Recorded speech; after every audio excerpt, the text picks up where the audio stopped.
GrustleMedia.com. Oh. Somebody give me a crown or something. Somebody give me a cape. I need a cape or something. You know we gotta lace your inch. Voice of New York. Oh, that was incredible. Thank you, Busta. You're welcome, Angie. Welcome, Angie. Tailor-made for the kid. Most definite. Oh, that's so nice. We got the producer of the New York jump off in the building with DJ us. Scratch. DJ Scratch. What's good, man? What's good, brother? Hey, I'm in the best shape of my life. Scratch. I just want to thank God for this victory. I've been doing 5 miles. Yeah. I didn't. Congratulations, Why? brother. I thought Swiss did the beat. Nah, Scratch did the beat. Scratch did the beat. Swiss is just on the joint. Yeah, and big up to Swiss too, because I feel like we the trilateral commission right now. We Scratch. I love that beat. Thank you. It's just so fly and just sounds. good. It feels so like the summer. New York. It feels like Summertime the summer in New York. It really does. You know? Like I just want to get. And I held like that beat for a long I time. just want to go to too. handball court with like Italian icy and like You know with what I the mean? stick And the with quarter the water. stick and just Word. some and just that's what I want to do. That's all I want. Swizzy, what up, boy? Shout out to Swiss. You need to be up here with us right now. You need to come from that old big $5 million mansion. Is that how he's doing it? bushes. Is that how he's doing it up Yeah, there? he got a crazy, In the bushes? beautiful bush mansion. Nice. As he should. Lower my headphones, please. Yeah. Got here. Good. Okay. So Busta is experiencing a nice little movement right now. Not Yeah, that it's man. new to you. You have, Feels new though this Does time. it I ain't really? even gonna front. Why? Like, it just never felt this way before for me. To me. Shut up. Nah, I don't believe that. I've had some real beautiful moments. Like I ain't gonna sit there in front about what I've accomplished up to this point. I specifically remember the "put your hands on my eyes can see" movement. No that doubt. Was, ooh. But That you know was what though? serious, too. That was one record compared to me having like 3-4 joints out at the same time, and Okay. they all getting like a super love. I buy that. You know, Touch It was getting the spin backs endless when it first started to pop off. The remix became a whole event. It wasn't just like a hit joint. It became an event. You know what I mean? And then the New York Then the joint New York joint is just a touched movement. touched Like, the it's heart.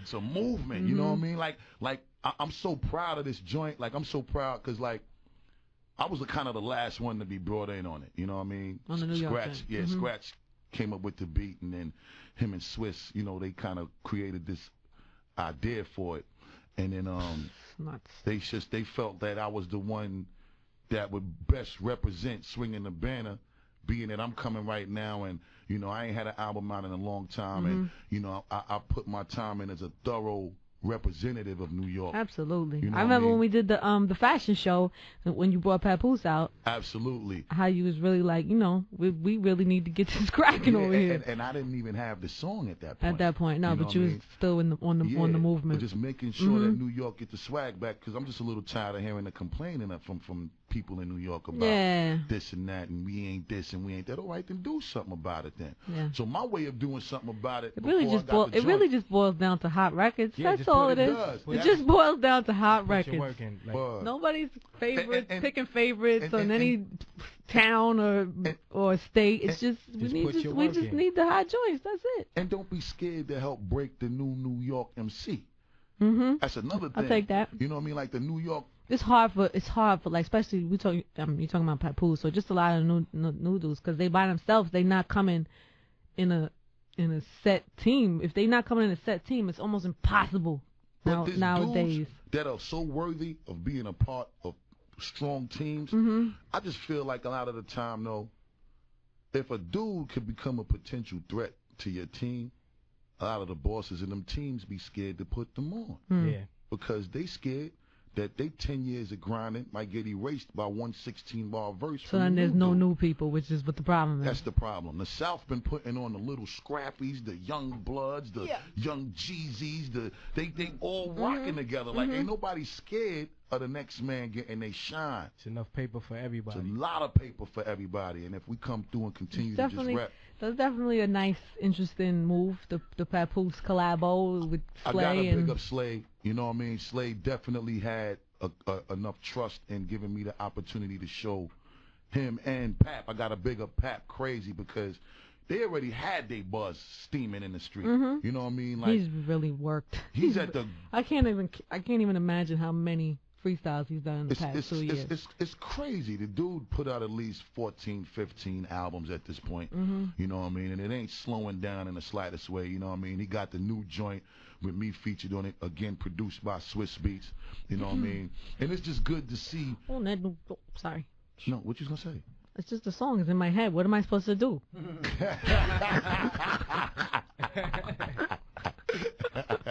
Why, man? I'm on my New York. It's so crazy. I love it. I really love it. I'm sorry to just cut you off like that. Don't we have the beat? Can you just play the beat or something? No, I don't have the bed. Yeah, see, we keeping I'm that. gonna send you home. We keeping that off limits for a minute. Yeah, you see? Yeah, we gonna keep that off limits for a second. That's not right.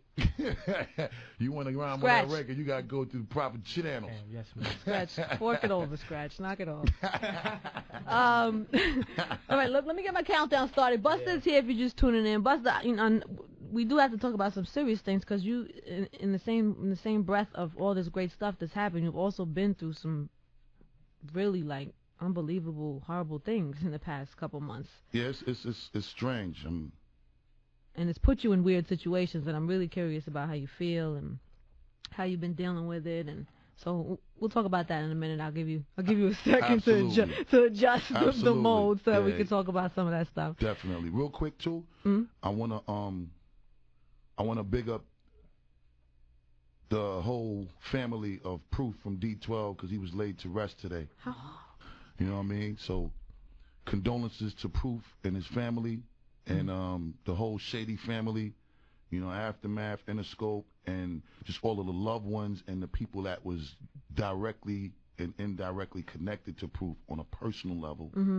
You know what I mean? He was laid to rest today. So Proof, with all of our continuous blessings that we can offer you and your family, you know, may your soul rest in peace, and we gonna continue to do what we do in honoring your name and make sure that people know that you meant a lot to us as well. And condolences and endless love and endless acknowledgement to the Ramirez family, Clarice, Sonia, Rosie, which is the sisters of Israel Ramirez, Alex, which is the brother of Israel Ramirez, Mama Ramirez, Stephanie, Amelin, and Alexa, the mothers of Israel's children, Styles, Israel, and Aaron, all of Izzy's children, and also big up to Jay Dilla, one of the greatest producers. Wow, yeah. You know what I mean? Been a part of every one of my solo albums. You really had, wow. There's a lot of close people lost in such a short period of time. And forgot you were that cool with. Yeah, Jay Dilla was a real important dude to me too, and I got to big up Miss Yancey, who now has inherited her hip hop nickname, which is Ma Dukes, and that's Dilla's mother, and she is doing such a great job at facilitating, making sure his music is still accessible to MCs that is worthy enough to rhyme on his incredible music. So big up to Miss Yancey and all of the loved ones of the Yancey family and Jay Dilla, and you know, we just gonna continue to carry these names of these beautiful people until the finish line for me. You know what I mean? So we gonna get into it, Ed. I would like to talk about how all of that has affected you personally, just your life and what, you know what I mean? Because I know it has to. I know in the midst of all of this great stuff that's happening, to have all of that going on. Well, give me a second. Let me get the countdown started. Neo is number 4 today. When you're mad, Busta Rhymes is here. Yes. Busta's here today. We have to take calls too today, Busta. Definitely, no problem. And I do want to talk to you about some stuff that's been in the paper lately. Okay, Angie, no problem. You gonna get into all? We have to. We're dig deep today. We're going in. Yeah. It's Hot 97. Possible.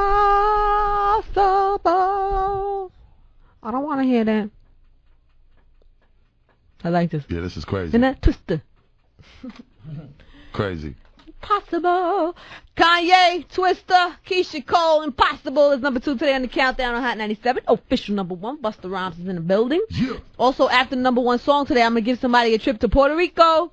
Oh, We're going to Puerto Rico. Me, Enough, Camilo, Heavy Hitters, Def Jam, Rock La Familia, Neo, Christina Milian, Rick Ross, Baby Shan, Felix Trinidad. We're all going out to PR for Memorial Day weekend, bunch of parties, and we'll invite you to tag along if you pay attention in a Caller 97 after 1 today.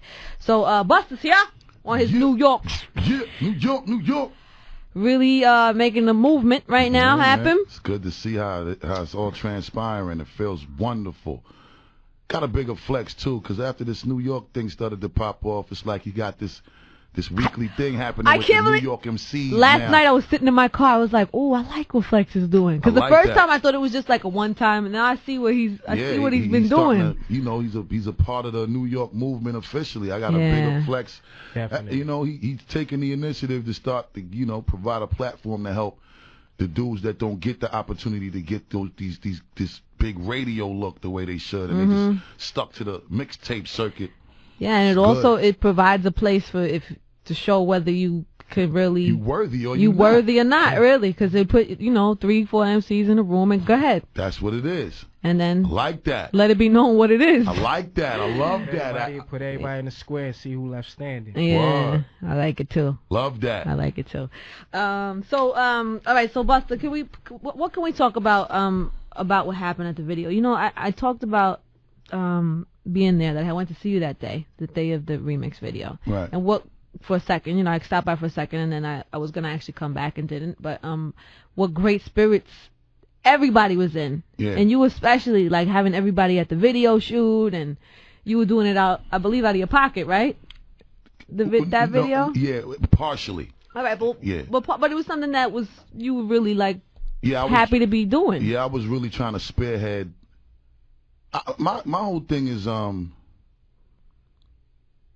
I never built my career on just the whole, I guess I ain't knocking nobody, because everybody got their approach, and whatever works for them. But the one thing that worked for me the best for my whole career was just to make the best music that I possibly could make, and just have what transpires as far as the love and everything that comes as a result of you putting music in the street, just manifest as the organic and the genuine excitement for just the records being dope.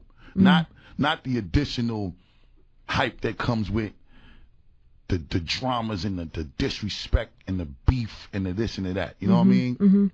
So, as men, you're going to always defend your moral integrity, or at least you should as a man. So, I'm not telling you that because I don't base my career success or anything that I do on surrounding it with beef hype, that it means that, we don't deal with justice, which is the reward or penalty for one's actions or deeds. And if somebody violate, you deal with it accordingly. I'm not saying that we're not going to do that as well, but what I'm saying is that that's the last resort for me.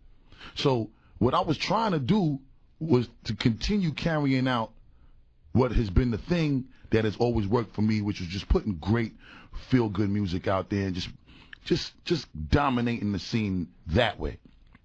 So Swiss comes through and he blesses me with this record, Touch It.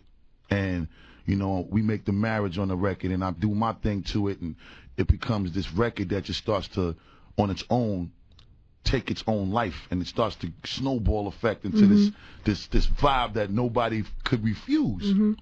So I started to get phone calls from so many people that wanted to be a part of this record that it wasn't just props and love and big ups. It was like, yo, I want in. I want to be a part of this song. I want to be on the song. So Mary J, she wanted to get on the record, and we worked that out. And Missy, she violated family. So I was like, that's automatic. And Rod Digger is the first lady of Flip Mode. That's automatic. DMX and Swiss is like brothers, and me and DMX got a fabulous relationship. So, when he first came home from his little stint at Rikers, he was like, look, I want to let's do it. You know what I mean? Lloyd Banks, when we did this Christmas concert in Nassau Coliseum, he brought me out on a G-Unit set like, yo, this is my favorite record on the radio right now. And, like everybody that got on the record expressed a genuine desire to want to be a part of it. Papoose, the same thing. And I felt like, you know, him being a New York MC, you know, this was a perfect opportunity to help, you know, take him to the next place. So now I got all of these verses, and I'm looking at all of these different versions that I have of these verses, and I know that we couldn't all fit them because everybody had 16-bar verses. Right, so you put them all together on one record. 3 remixes, and then we put them all together on one record. So ultimately, when we was looking at it, we was just seeing like, damn, we ain't have a record that represented a unified front from this side of town, this side of the country, since Flavor in Your Ear, 12 years ago. We ain't have that look again since Flavor in Your Ear since Scenario Remix, and Scenario Remix was Self-Destruction. Yes. In any event, that was your mind state. You were just happy to be right. We get to the video shoot. Everybody comes through early in the afternoon. We started to shoot with the kids that was doing the cheerleading in the beginning of the video. So and I actually saw them. So cute. Yeah, big up to the Lady Rockets from Cambria Heights. Okay. The young cheerleader girls that were in the video, they definitely came through, did their thing. Big up to all of their parents that came through and brought the kids out. You know what I mean? But that was the kind of environment that it was. It was such a peaceful, loving environment. You know what I mean? That parents was there with their children, you know what I mean? Oh my God. All of these other, you know, incredible artists came through to support. Everybody's on time. You know what I mean? Like, this was one of the most smoothest video shoot experiences that I ever had. And as the day was progressing and we was getting through the shoot, you know what I mean? What made it so significantly special to me was like that day was the first day that I seen Iz in about 3 weeks to a month, because we was on the road trying to finish the album. And Iz, he usually, you know, holds me down when I come home to relieve the other dudes that might be with me on the road. So they can have time to spend with their families when they come home. So on that day of the shoot, Iz came, held it down, helped me get on my clothes and stuff for the video shoot into the trucks. We drive to the shoot. We get to the shoot. Iz is a first-degree martial arts black belt. Really? I didn't know that. Yeah, so it was bugged because even though he was younger than me, he felt like my older brother. You know what I mean? And Iz, after not seeing him for such a 3 weeks, 4 weeks, you know what I mean, he was just expressing a whole different level of happiness and excitement that he had within himself, just in terms of what he was doing for himself to better himself. Iz had just quit smoking cigarettes. Wow. Iz had just started to get back into his martial arts training because he kind of stopped doing that because he was so busy, because his security opportunities was happening a lot more for him. So we had to shoot, and you know, at times when I had to shoot or change wardrobe, you know what I mean, he was interacting with Mary, interacting with Missy, and you know what I'm saying, there was a scene that Missy was getting ready to do, and she needed some help with her jewelry and whatever, and you know, Iz came and took some jewelry out the jewelry bag and brought it to Missy, put it on her neck, and you know, was playing and just vibing, all smiles, big smiles all day. And then I get in my wardrobe room, and I had to change for the scene after I finished doing my shots with Missy to get into my shots with Rod Digger. And Iz came in the room and just was like, damn, it's the first day I'm getting back with you and you getting back with me, and look how big we doing it, you know what I mean? So we kind of like started tussling in the room on some play fight jokey vibe, and he yoked me up in a move on some martial arts type of vibe that kind of was hurting me. So I was like, yo, check this out.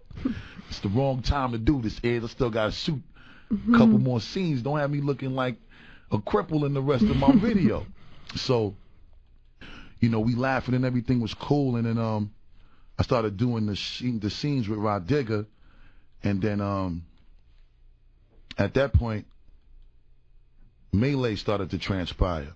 But because the shoot had to still continue, there was a big black partition that was set up, because Missy sometimes just needs to have her focus. She likes her privacy. Yeah, privacy, we know that about Missy. Yeah. So when they set up the partition, it was never moved even after Missy finished doing her scene. So at this point, when the melee was happening, we didn't really know what was going on because we were doing our scene, me and Rodriguez. The music is loud, so we could sync the lyrics up to the audio, and the partition was there. So at some point when we cut, because we had just finished doing one of the takes for that scene with me and Digger, you just seen a little bit of commotion here and there, but we still trying to get the shoot done because it was already going into like the 15th hour of the shoot day. And all the kids and all the artists and everybody. Well, the kids were gone already okay. because it was late in the night, and you know the kids got to get to bed by a certain time. So the parents took the kids home way before it even got to that point. So the kids wasn't around, none of that, fortunately. And one thing led to the next, and the most tragic and the most unfortunate end result was brought about. And I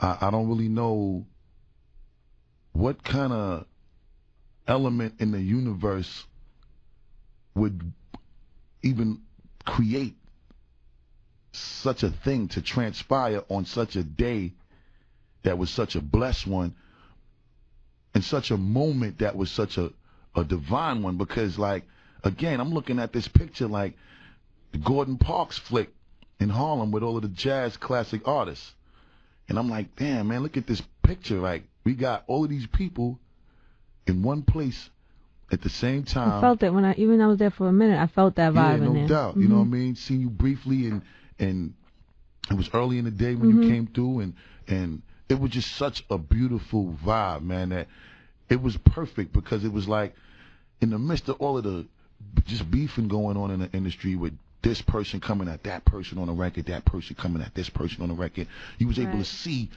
people coming together and not even thinking about beefing on no level, working together, making a song together, doing a video together, rocking, and just trying to manifest something beautiful, man. But so when something that tragic happens at a moment like that for you, and people are looking at you, and press is calling you, and police are calling you for statements, and there's papers in there's stories in the newspaper, what's going on in your mind? Like, you know what I mean? Like, every day I sit and I think, I've been quiet for 3 years. I ain't put out an album in 3 years. Put out one single, Touch It record. And all of this melee just comes out of nowhere.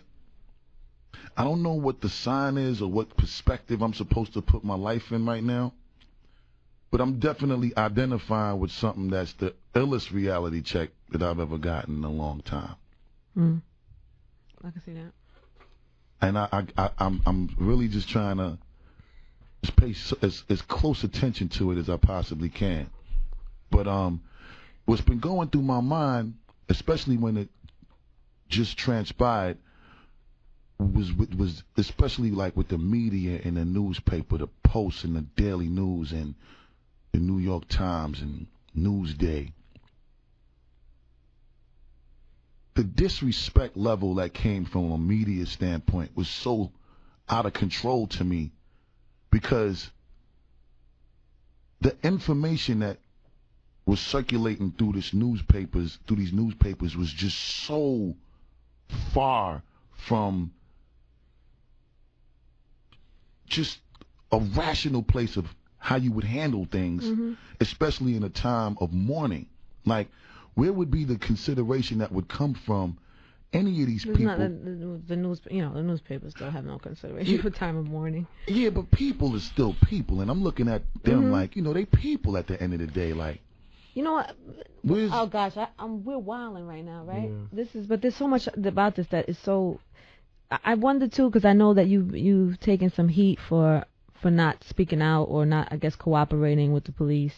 Well, I'm not cooperating. But that's what that's what's been put out there. Yeah. See, I'm not speaking to the police because, I mean, it's just been a historical thing that, the police, they have their way of doing things that may not always be pro the way we do things. In fact, most of the time it ain't pro the way we do things. And they make it their business to remind us through showing us 1,000 times in 1,000 different ways that they're not pro the way we do things. And, you know, I see the Little Kim situation, and, you know, I'm not going to put myself in a situation that is going to compromise truth. Feel me? So you don't even want to be put in a position where you have to answer a question or you're going to go to jail. I'm not, not even that. I'm not trying to be put in a position where what I say can be mixed, diluted, or tampered with. If I have to say anything.